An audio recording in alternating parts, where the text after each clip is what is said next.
Hey everybody, it's Bryce here. You may recognize me from my series, The Making of Jackalope, which is my independent feature film that I wrote, directed, starred in, and doing the editing for, and of course did the pre-production with Nolan AI.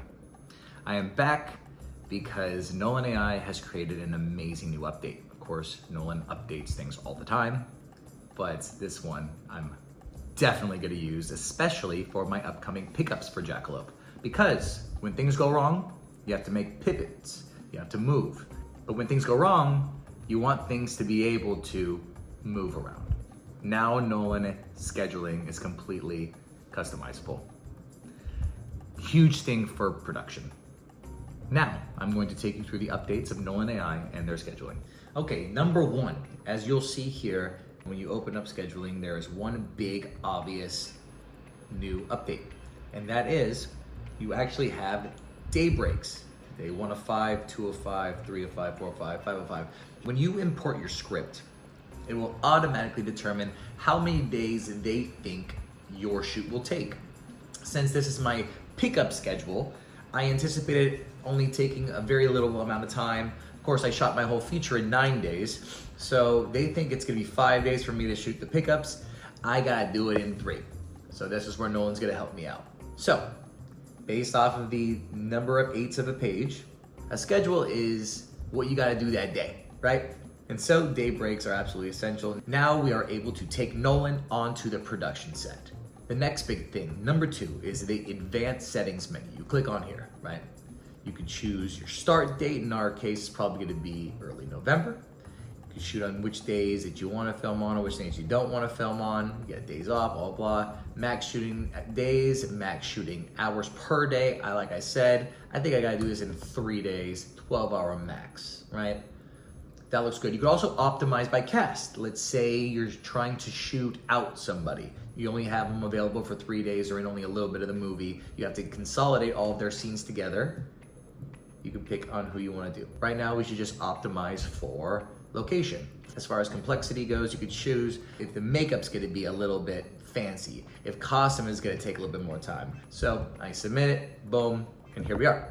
So right now I have it 3 days and they think we're gonna go over. So they have these days grade because we need to do some little math to see if we can make it all fit. But we'll get that in a second. All right, number 3, because I didn't have to organize via cast, I could organize via location. Now, since we are a 1 location shoot, it is now basically what specific area of that location are filming. As you see here, we have all the hallway stuff shot on day 1.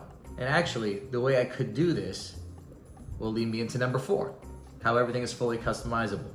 I could take this day, instead of going into the script, and even though it is at night, I could change this to day. Voila. I can start moving things away. I can actually shoot all the hallway stuff during the day. When I move things up, I have more hours of the day I have to shoot into night. That means I could take this day break of day 1 and I could put it probably right like here and start moving night shoots into it. You could see it keeps track of the hours. This they think is gonna be a 23-hour day, the way this takes. So obviously that's too long, so I gotta start dividing some of these scenes, moving them to other days. Because all the hallway stuff's gonna be shot together, I know that it isn't gonna take 5 hours to set up. It's not gonna be new setups. It's gonna be the same setup. So now this becomes, I could change this to 1 hour probably, fully customizable. And the customizing even gets even more so than that when you could add scenes if you like. Let's say that you're on set and you're like, I really would like a scene when one of the characters changes his outfit. So like maybe like, oh shoot, we never got to see that person change clothes. We need to add that to the movie. It's part of pickups. It's probably a common thing we do. So what I do is like, oh shoot, instead of writing a script and importing it and doing a whole new schedule, I could go right here to settings and I could add strip. Let's put it add strip after. Let's call it 7. Let's call it 7A. So that'll be on my schedule as 7A. Obviously, let's call it interior. Let's call it day, etc., etc. The new feature gives you the ability to change the color of your strip. It could be an existing color like this, or it could be a new color, any color you like. Let's go green, let's go, yeah, this magenta purple thing kind of looks neat. I could select that. And then of course, I could customize the characters on every strip, including this strip. At the same rate, you could also always remove it. And last but not least, my favorite new element is you can now check off the scenes once you've completed them. Go here, oh, look at that. Did it, crossed it out, did this one, cross it out, boom, boom. And when I cross that off, I'm done with day one, move on to day two. I'm very excited. Taking Nolan scheduling onto set is gonna be so amazing. Can't wait for more updates. All right, take it easy.